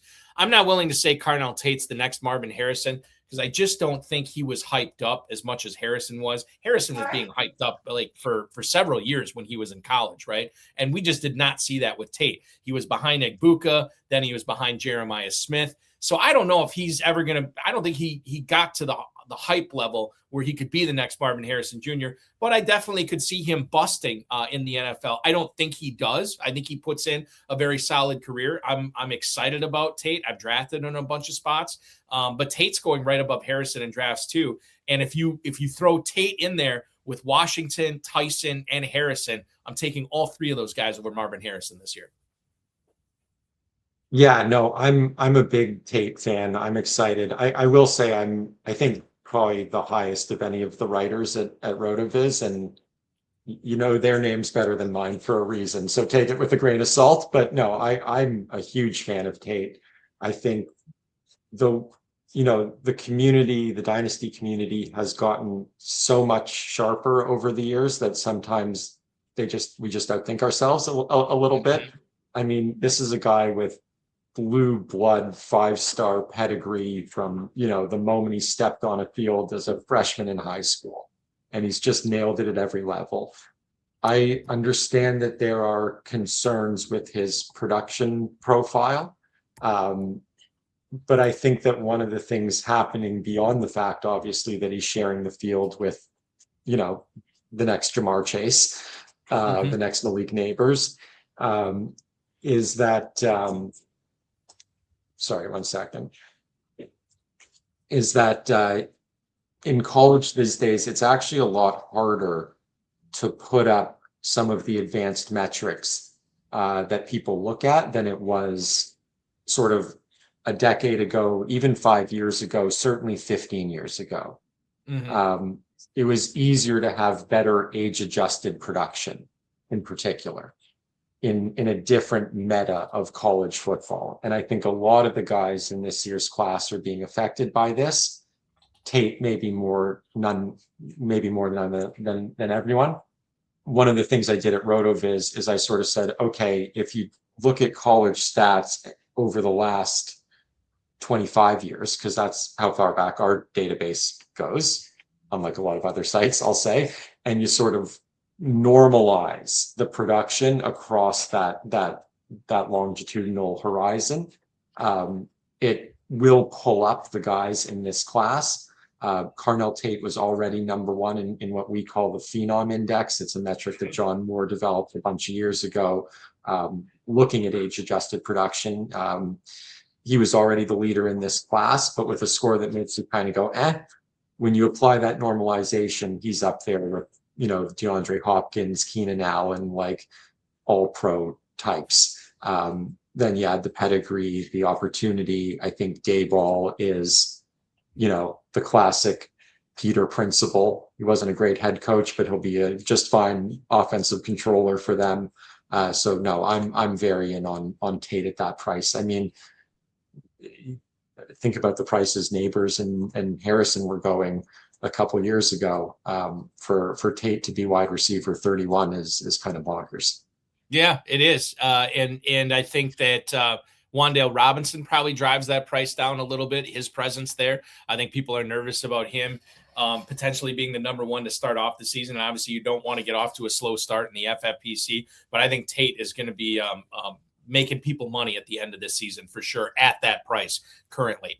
A guy that I am, unlike Carnell Tate, I am out on this year, and I'll find out, Jesse, how you feel about DK Metcalf. But he had one of probably his worst seasons since his rookie year last year, his first season in Pittsburgh with Aaron Rodgers. And now he has to deal with Michael Pittman. Pittman is a player that I think fits Aaron Rodgers' archetype of receivers he likes to throw to very well.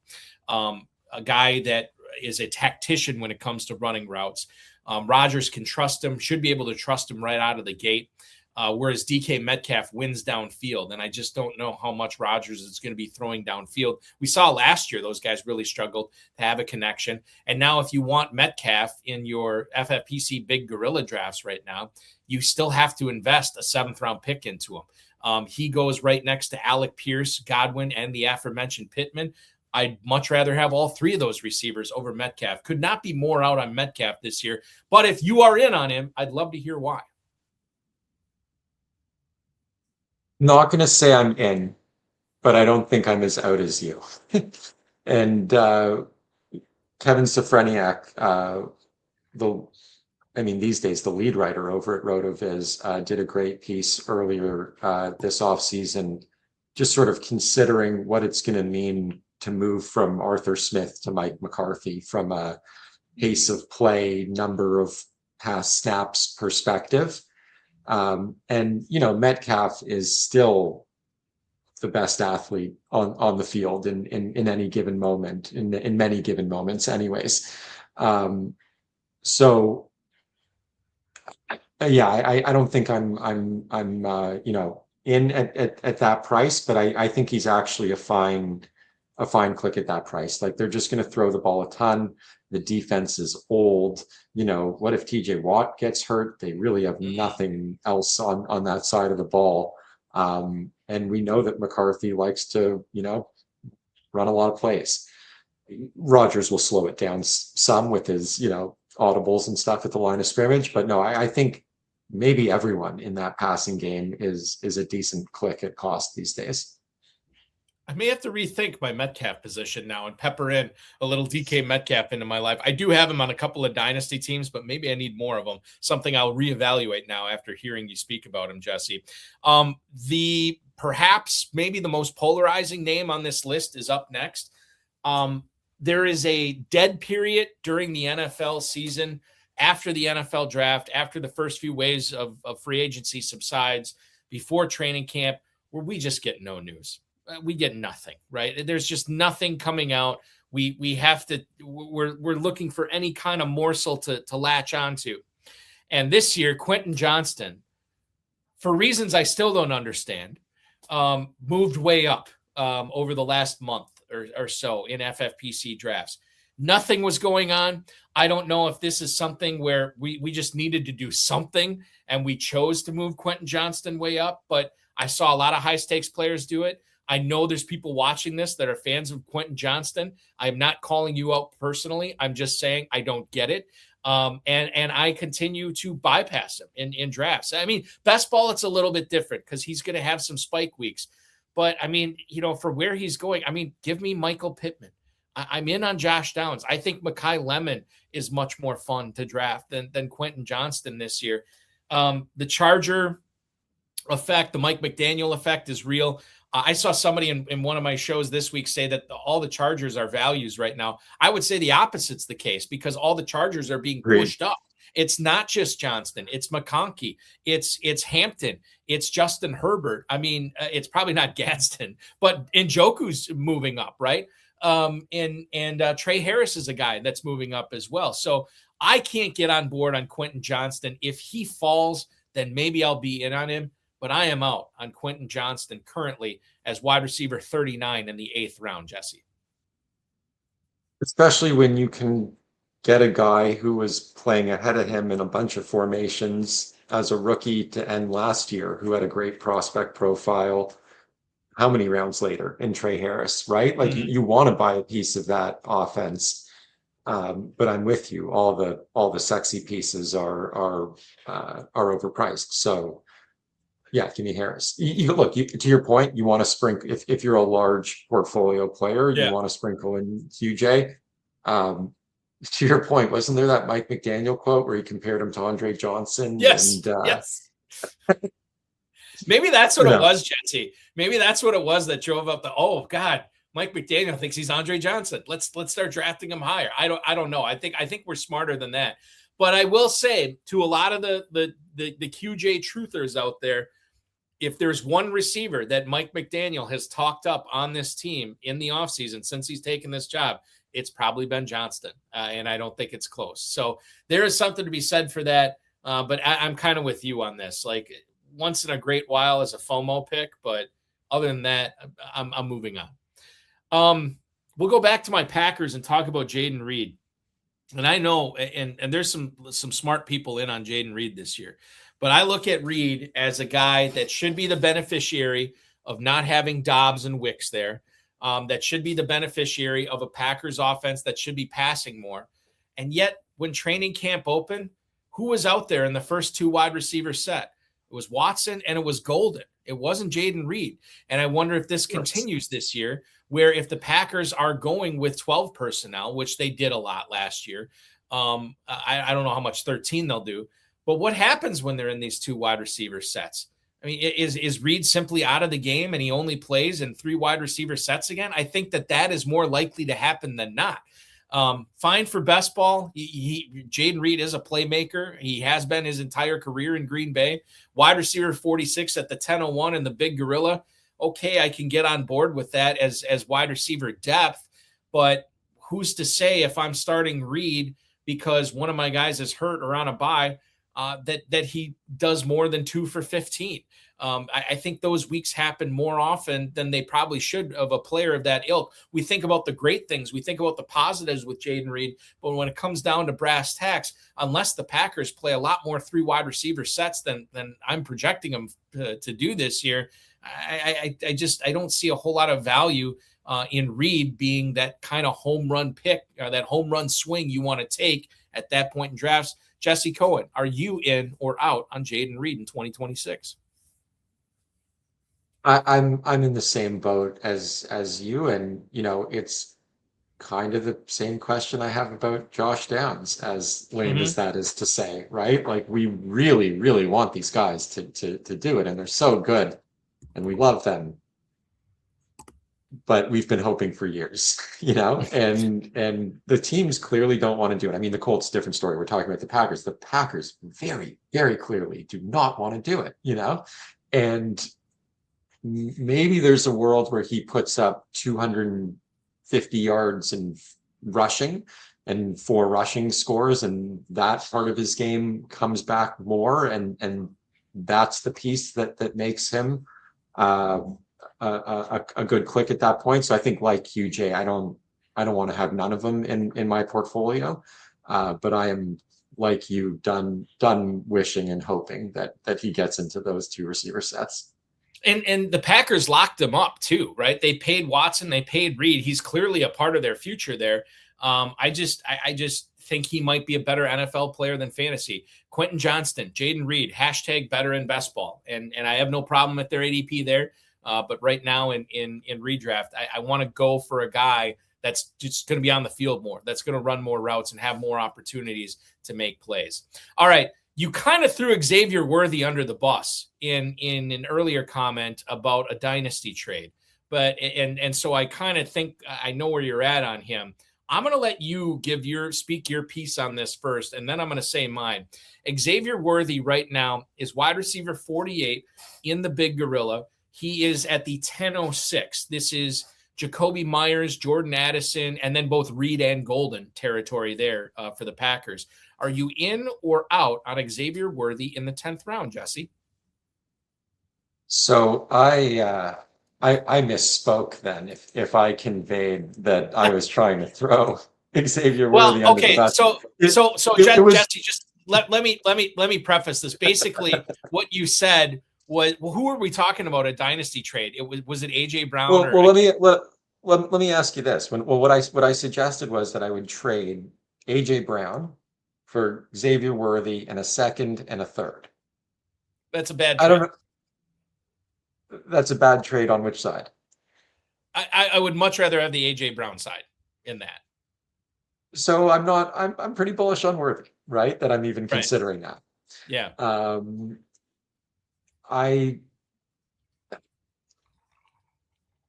I think if he just gets, shoulder surgery last year in week 1, as he very clearly should have, the narrative is just totally different.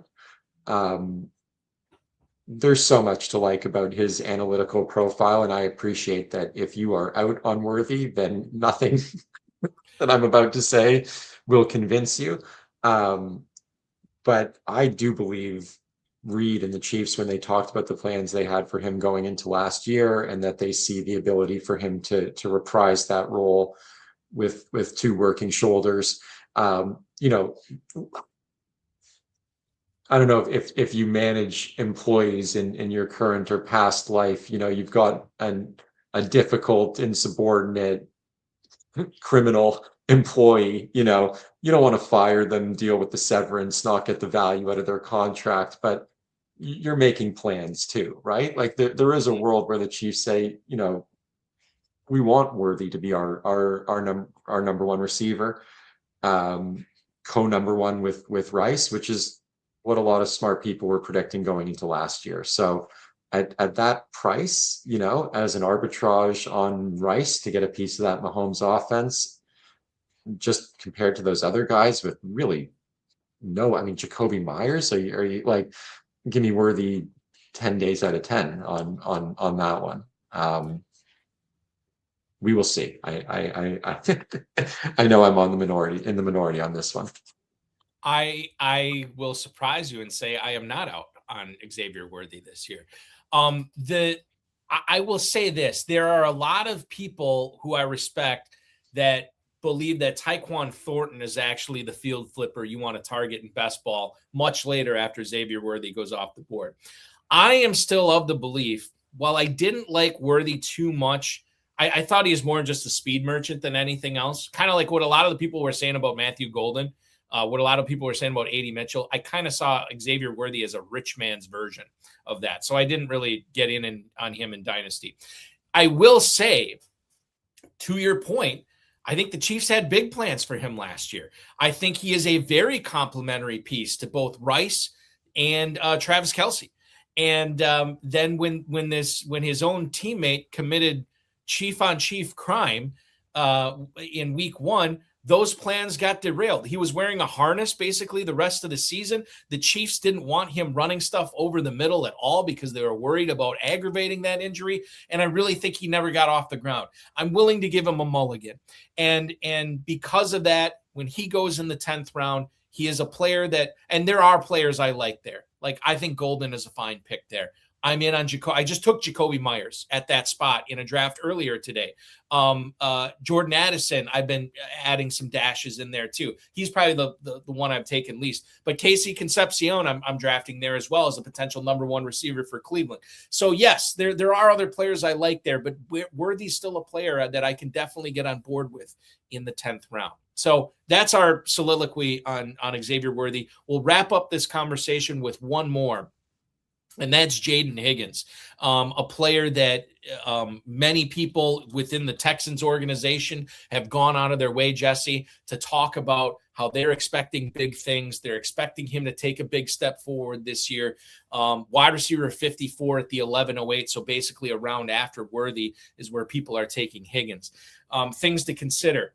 Is CJ Stroud good at football? Because if you think he's not, he's probably not going to be able to support Nico Collins, Dalton Schultz. And before anybody rips me on Dalton Schultz, he has factored hugely into this offense the last couple of years. I don't know if Stroud's able to support Higgins to a level that we want in fantasy, where this guy becomes startable both in best ball and in managed leagues throughout the season.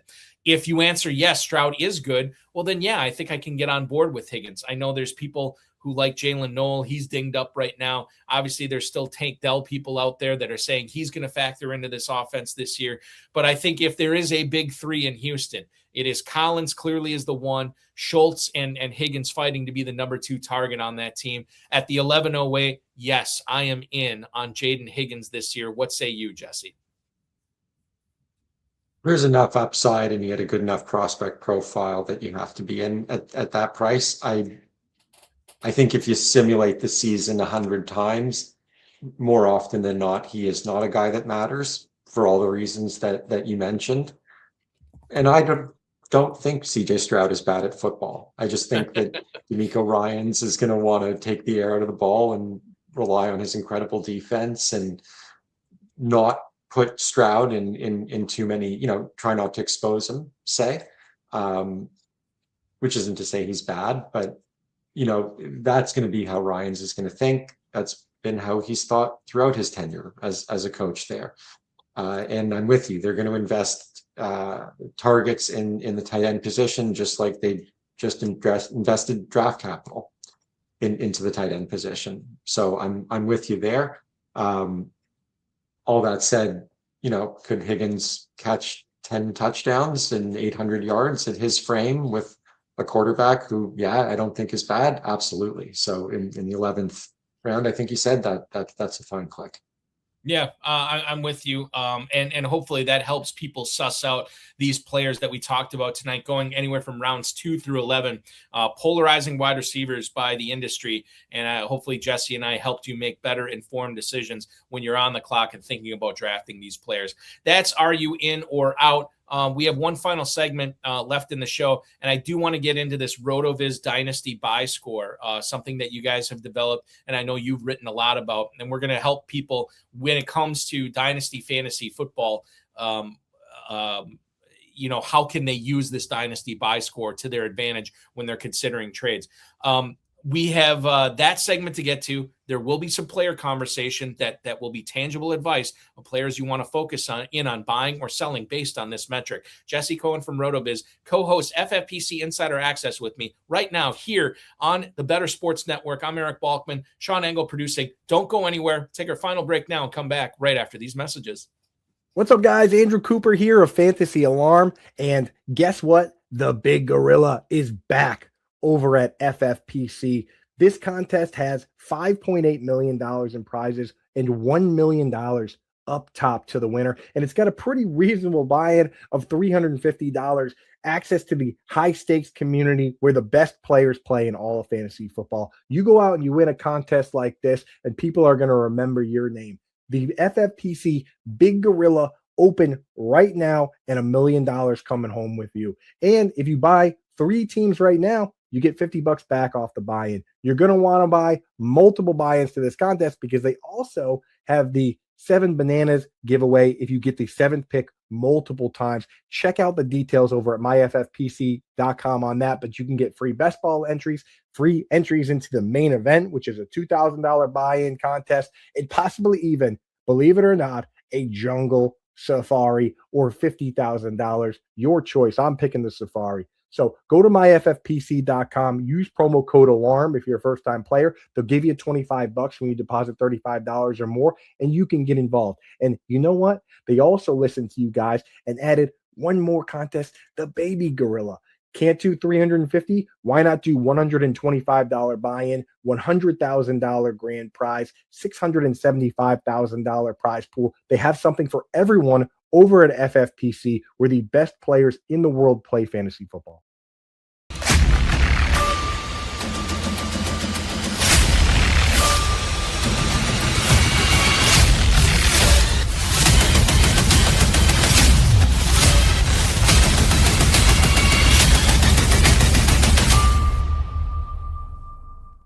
Dynasty Empire startups are going on right now at myffpc.com. What makes the Empire startups different than the Dynasty leagues?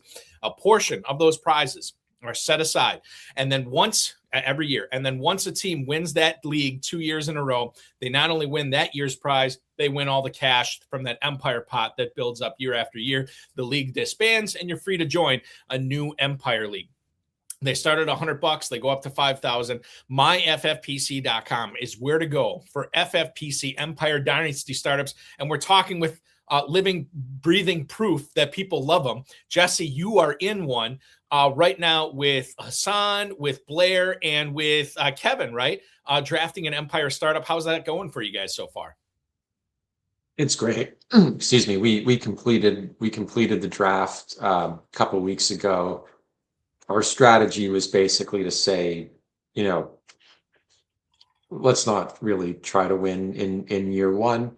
People are going to be chasing that Empire pot, that Empire build. We can crush them in year 2. We can crush them in year 3, right? The odds of someone else winning the first year, 2 years, pretty low, right? And so we've been able to build, I think, what's going to look like a pretty nice juggernaut kind of, perpetual reloading type permanent championship window to your point earlier kind of team.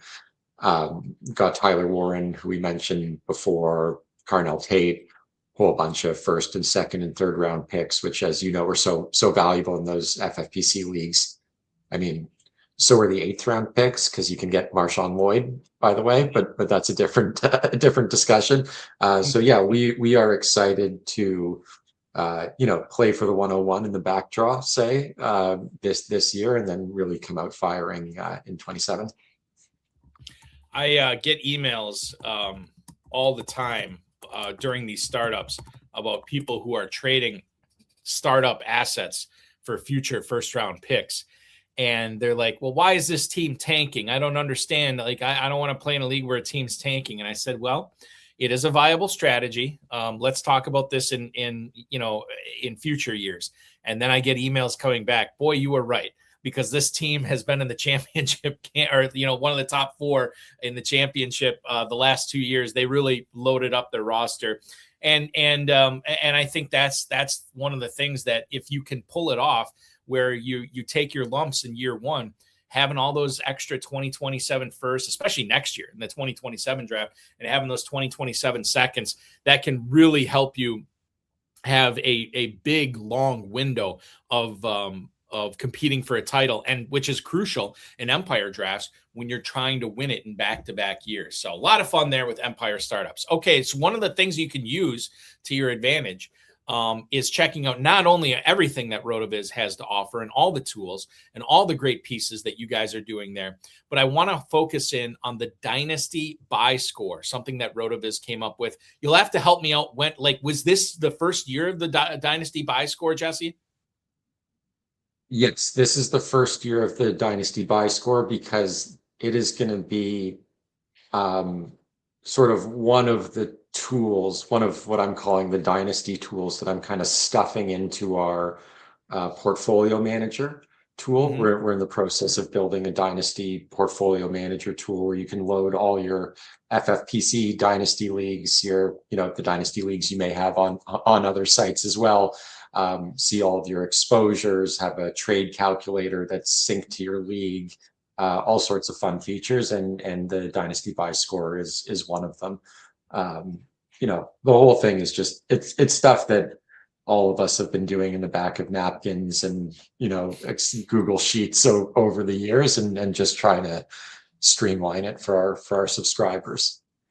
So tell us a little bit about kind of what the impetus was for this. Why did you feel like this was a necessary metric that was going to help a lot of people? And specifically, what is the RotoViz Dynasty Buy Score? Yeah, we're talking about it. Why don't I just tell people what it actually is? The idea is to sort of say, okay, we've got the RotoViz Dynasty rankings. You've got the RotoViz tiers where we say, here's a tier 1 player, a tier 2 player, right? Mm-hmm. Triangulating that sort of mathematically with Dynasty Startup ADP, FFPC Dynasty Startup ADP, right? To have a bit of humility about that. And then also with Best Ball ADP. And you know what? I say humility. This is actually kind of the opposite, because the way this tool works, RotoViz, we like to think of ourselves as a humility-based site, but really what we're doing here is we're saying, okay, what is the delta between where RotoViz has got the guy in the dynasty rankings and where he's going in startups? And if you've got a guy like Xavier Worthy, who's a tier 4 player for RotoViz, but he's going in, the late 120s in recent FFPC dynasty startups, there's a huge delta there. And that's what we call the dynasty edge in the Dynasty Buy Score. Most of the Dynasty Buy Score is made up of this Dynasty Edge metric, 70% of the Dynasty Buy Score. The other 30% of the score is made up of what we call the Production Edge. And what that does is it sort of, instead of comparing the RotoViz tier with the Dynasty Startup ADP, it compares the RotoViz tier with the Best Ball, the FFPC Best Ball ADP. Mm-hmm. And to the extent that the Best Ball ADP is higher, right? There's a guy who is, going in the second round of Best Ball drafts, even though in Dynasty, he might be a third, fourth, fifth, whatever startup. That is a small, what we call production edge that goes, again, 30% into the model. It's a bit counterintuitive as Dynasty buy metrics go, because, usually the name of the game is you say, well, let's target the guys who aren't producing now, but they will be later, right? Let's not target the guys who are projected to score points. That's a mug's game. Anyone can do that. Let's go for the guys with the contingent value, with the buried upside, right? And so that's what most of this metric, that's what 70% of the metric is really looking at. But at the same time, you want to score points both to win your matchups week to week and also to preserve dynasty value, right? Like, we play in a market, and guys who don't produce, for most reasons, get very little sympathy from that from the market, right? So yeah. Buying guys in dynasty, as much as you may project this amazing role 2 years down the road, you might say, okay, Jayden Higgins, a guy we just talked about, in 27, right? He's going to make his play. Right, he'll flash this year, but 27 is the year to own him. based on what the best ball ADP is saying, right? He's in the hundreds, right? Maybe that's not where I want to spend my dynasty capital, because he's going to be probably just as cheap next year, even if he does have enough weeks to make him a viable best ball pick. That his dynasty market isn't going to change. It doesn't, to me, have that growth value that I'm looking for as compared to a guy who is going to score a bunch of points this year. So anyways, that's why we're looking at sort of current year production in a dynasty buy score, whereas you normally think a dynasty buy score is less focused on that. And so that's what goes into it. 70% the arbitrage between the RotoViz tiers and the FFPC startup ADP, and 30% the arbitrage between the RotoViz tiers and the best ball ADP. Okay. And that makes perfect sense. Is there like when you think about the numbers, like for a score, right? You think about the numbers, is there like I guess it kind of, it's tough to say, oh, this is a score that you want to be cashing in on, or that you want to be acquiring this player, or drafting this player, because it kind of depends upon what you're looking for. You think about your squad that you drafted with Hassan and Blair and Kevin, maybe you're looking for you're weighting the dynasty, the RotoViz dynasty rankings and the dynasty ADP heavier than the redraft best ball ADP, right? Because you're not necessarily, for that squad and that approach, you weren't necessarily interested in the best ball ADP, right? Or am I missing something where that still factors in to how you guys are doing it? If like how the dynasty buy score factors in for a player, or I beg your pardon, for a team that's looking to punt 2026, for lack of a better term, and focus in on 2027 and future years. I think if you're looking for future years, you are just looking for guys who can accrue value, right? And load up on assets and get those second round picks, who can turn into, maybe no one this year, but who can turn into last year's Harold Fannin or what have you.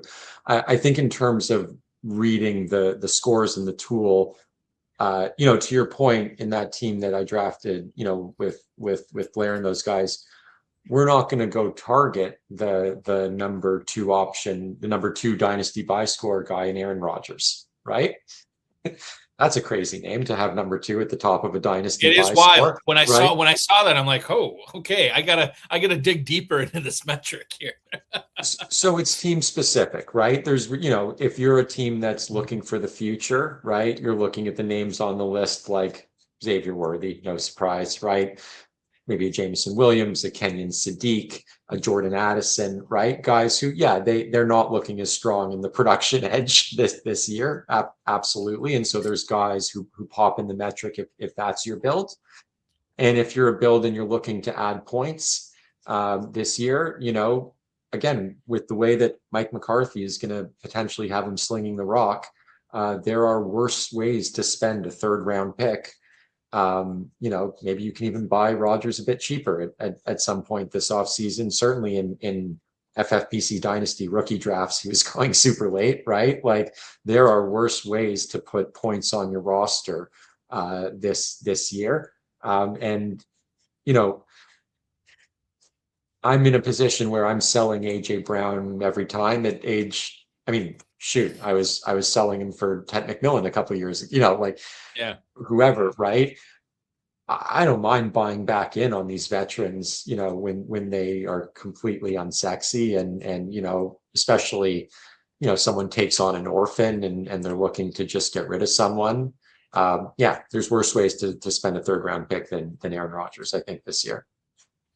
When you think about players that have high dynasty buy scores, right, that maybe necessarily haven't, done much yet or at all, Kenyon Sadiq's a perfect example.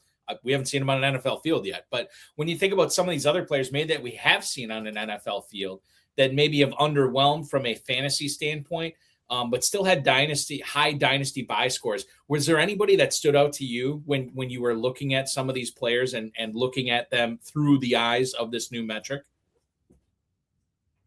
We can't keep talking about Xavier Worthy, right? Worthy, but he is, of course, the quintessential example of this, as is Sadiq. RJ Harvey in some ways is that, although he did produce more last year than people think. Maybe a better example, I should say, is Basil Tootin, right? Who we spoke about earlier. He had 83 carries last year, right? That's a tiny sample size. Pat Bryant is another name on the list with a top 20 dynasty buy score. Who, to your point earlier, if you're a 26 team, no, he is not overtaking Cortland Sutton this year as much as Sean might like him to. But in 27, game on. Are there any players when we match up the names with the numbers here, and maybe we compare them to the RotoViz Dynasty rankings, that struck you as underrated, that struck you as players like, oh, this is his Dynasty buy score, and yet this is how he's being treated in Dynasty startups, like that would represent players that should be able to give you more production than what you would pay for them if you drafted them or traded for them right now? I mean, one of the guys I mentioned earlier, Jameson Williams, I mean, to me, he is the best buy in Dynasty right now. I mean, on what planet do you have a guy? He's 25 years old, first round pick, plays in a great offense, 2 straight 1,000-yard receiver, and his Dynasty ADP is 70, in the 70s, in the mid 70s. Madness, let alone the contingent value if Amon-Ra goes down, right? So he's a great example. Addison, who you mentioned earlier, not a great best ball pick, but I think in Dynasty still a strong play. RJ Harvey, another controversial name, right? But I think you're telling me you've got a guy who is going to be Pierre Thomas at the very worst, at the very, very, like a more electric Pierre Thomas. Yeah. That's just fine at the prices he's going these days. Zay Flowers is a bargain, I think, in all formats. Kevin, as I mentioned, has written a bunch about him. Cam Scatterbo is the last name that jumps off the page. Although I think every day now that he is in camp and healthy, I think his prices are going to rise, and the buy opportunities are probably gone, and his score will probably shrink the next time that I run this metric. The other guy that I just want to talk about, who will be in the next iteration of this as well, is Ja'Cory Krosky-Merritt. I'll be honest, he got missed because of the hyphenation in his name in the first time I ran this. And again, talk about a guy who, if Jayden Daniels doesn't go down last year, he is running for 1,000 yards. He ran for 800, right? What would the narrative be about him then? And there's already a bit of news about him catching some passes in training camp. He's a guy that may again be a buy, much like he was back in April of last year. Jesse, we've been talking a lot about young players on this. I think we mentioned Aaron Rodgers as one of the highest guys as far as DBS goes. But are there any other veterans that strike you as, when you saw the numbers, you crunched the numbers on this, that represent a high Dynasty buy score for players that you can still squeeze some fantasy value out of them and maybe help you win a title or two over the next couple of years? Yeah, I think there's a few names. I mean, Saquon Barkley, Jonathan Taylor, right? These are guys that in Dynasty are sort of being treated like they're 31, but they're not, in a sense of how certain people are valuing them. Harry McLaurin, I think Jayden Daniels, people are sleeping on the potential of a bit. He's a guy that pops with his score. And then Christian McCaffrey, who we talked about earlier. I mean, he's going to pop in this score, every year until his leg literally falls off, because he's just so wildly productive. And as much as RotoViz, are a perpetual loading machine, Christian McCaffrey is a tier 3 player at RotoViz in our Dynasty rankings. The value, the wins above replacement value, say that he can provide. I will say me and my buddy Joe just traded him for a first round pick, a 27 first, which, gosh, in this economy, you just kind of got to do, but I didn't feel good about it. We've been talking a lot about the players you want to acquire, right? When you look at the Dynasty Buy Score, it can work the other way. Are there any perhaps youthful players that seemingly FFPC players are in on, or just Dynasty players are in on, that maybe they should not be in on, based on what you saw here? Is there anything that we could offer actionable advice of people who could actually sell for 100 cents on the dollar, or maybe more than 100 cents on the dollar based on this metric? Yeah, absolutely. Jackson Dart is a name that I want to sort of scream from the rooftops as being a massive risk. I don't know that the man has a playing style that works both for fantasy and keeping his body intact. I think Dayball to Nagy is a huge downgrade. I mean, Nabers may be good enough to just drag him to relevance all by himself. But he's a guy that I'm, you could get a pretty penny for him, right? In Superflex Dynasty right now, I think he's a second round, late second, early third round startup pick. I think, in fact, in the draft I did with those other guys at RotoViz, we traded the pick that became Dart for a first round pick and a later pick that, we were able to get a nice asset for. And I'm doing that every single day, especially in an FFPC format where, you can pick up a Jacoby Brissett for free last year, a Joe Flacco for free, a Malik Willis for free, right? I'm selling Dart. A name that's more controversial and whose talent I believe in exponentially more, but Drake May is, a bit of a risk to me, to the score at least. He is valued, at least in some, to some drafters, as if he's in that Josh Allen discussion as a scorer. And when you look at the arc of quarterbacking history, odds are is that he settles down a bit rather than continuing to be a Josh Allen type scorer. Not that even necessarily totally was last year over year. That's just a high bar. They had such a cream puff schedule last year, the Patriots. I know he's getting AJ Brown. I know he's a year older, closer to his prime. I'm not selling cheap on May. Don't get me wrong. But if you can trade him for, I'm trying to think of similar trades I've made in the past. If you could trade him, say, for Jeremiah Love and another substantial piece, that's the kind of thing you can do with a quarterback like him. And there are actually few scenarios historically where you get really burned by that.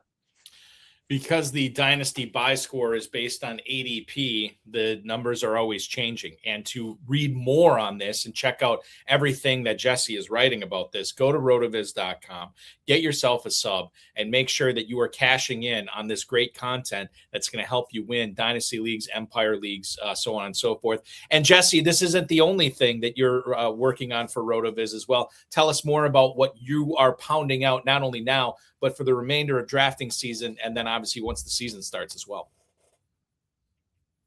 That is a great question. Right now focused on getting that tool out. I'll be releasing soon the next edition of what I call masked profiles, which is just that, regressing catchable target percentage over ADOT and seeing who got really screwed last year.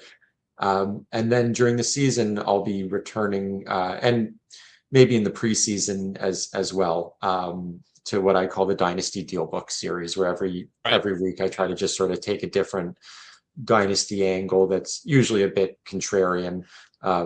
Last year I had takes like sell RJ Harvey, who I'm now buying, for Luther Burden, who I'm now selling, not because, again, I don't love the talent. So look forward to all of that. The Dynasty Deal Book, the Dynasty Buy Score, and everything that Jesse Cohen is working on can be found at rotoviz.com. Connect with him on X at Jesse_Cohen_. This was awesome, man. I learned a lot. I'm glad you opened my mind up to some player evals that I pretty much needed to reevaluate in my mind anyway. This was fun. We will do it again for sure. Until then, keep up the great work. Look forward to hearing you and Com Kelly do more on the RotoViz Overtime Pod, which is always an enjoyable listen. Keep up the great work, so on and so forth. And good luck in all your leagues this year as well. Thanks, man. Hugely appreciate it. Great to spend time with you.